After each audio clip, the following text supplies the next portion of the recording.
அங்கே மார்கழி 28 சனிக்கிழமை சனிக்கிழமை சாட்டர்டே சனீஸ்வரருக்கு போயாச்சு.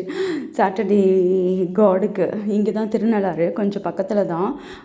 இது ஃபஸ்ட்டு நலன் குளம்னு சொல்லுவாங்க. இங்கே தான் ஃபஸ்ட்டு போய் பார்க்குறது. நலன் குளத்தில் பிள்ளையார் இருப்பார். பிள்ளையார் பாலமுருகர் அப்புறம் இன்னொரு சாமி ஒருத்தர் இருப்பார். அவர் யாருன்னு தெரியல. குளத்தை ஒட்டியே இருக்குவார். குளத்துல போய் எல்லாம் முங்கி எந்திரிச்சிட்டு ட்ரெஸ்ஸெல்லாம் நிறைய பேர் டிஸ்போஸ் பண்ணிட்டு வேறு ட்ரெஸ்ஸை போட்டு அதுக்கப்புறம் இங்கே நல்லெண்ணெய் வச்சு முங்குவாங்க.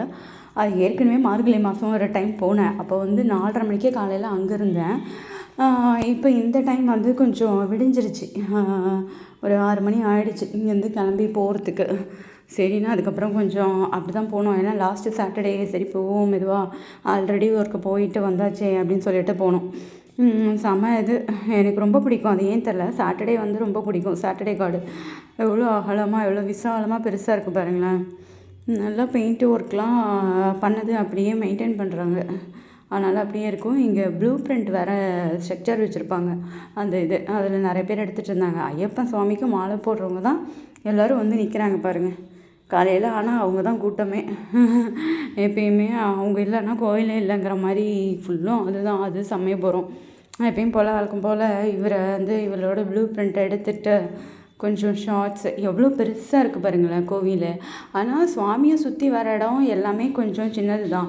ஆனால் அவங்க எலாபரேட் பண்ணி கோயிலோட ஆக்குப்பை பண்ணி நிறைய பேர் வந்தால் வேணுமேங்கிறதுனால எலாபரேட் பண்ணி ஒரு சுற்றளவு அடுத்த சுற்றளவு அதுக்கு அடுத்த சுற்றளவு அந்த மாதிரி வச்சுருக்காங்க.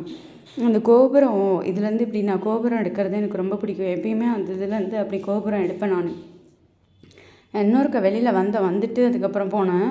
அதுவும் சாட்டர்டே, அதுவும் மெயின் வாசல் வழியாக உள்ளே போகக்கூடாதான். சைடில் ஒரு வாசல் இருக்குது, அதுதான் கியூ, அது வழியாக சுற்றிட்டு வரணும் அப்படின்னாரு. அப்புறம் சரி இதுக்கு கொஞ்சம் பைசா கொடுத்துட்டு தான் உள்ளே போகணும், இல்லைன்னா போயிருக்க முடியாது. கியூ வழியாக சுற்றிட்டு வரணும் அப்படின்னாரு. இது சுவாமி பார்த்து முடிச்சுட்டு அதுக்கப்புறம் சுற்றி வர இடத்துல எடுத்தவன் இது வழியாக ஏறி போகிறது தான் சுவாமி மேலே உள்ளார். இவர் இதெல்லாம் 63 பேரும் 64 பேரும் வரிசைலாம் இருக்காங்க பாருங்களேன். வணக்கம் வணக்கம் வச்சுட்டு நம்மளும் அவங்களுக்கு வணக்கம் வணக்கம் வச்சுட்டு அப்படியே போயாச்சு. இது சுவாமி அபிஷேகம் பண்ண பால் வச்சுருந்தாங்க, அதை கொஞ்சம் கொடுத்தாங்க, குடிச்சிட்டு பழம் அபிஷேகம் பண்ணியிருப்பாங்கள்ல பஞ்சாமிர்தம் மாதிரி, அது கொஞ்சம் கொடுத்தாங்க. சாப்பிட்டு ஒரே ஜாலியாக போயிட்டு கொஞ்சம் நேரம் ரிலாக்ஸ் பண்ணிட்டு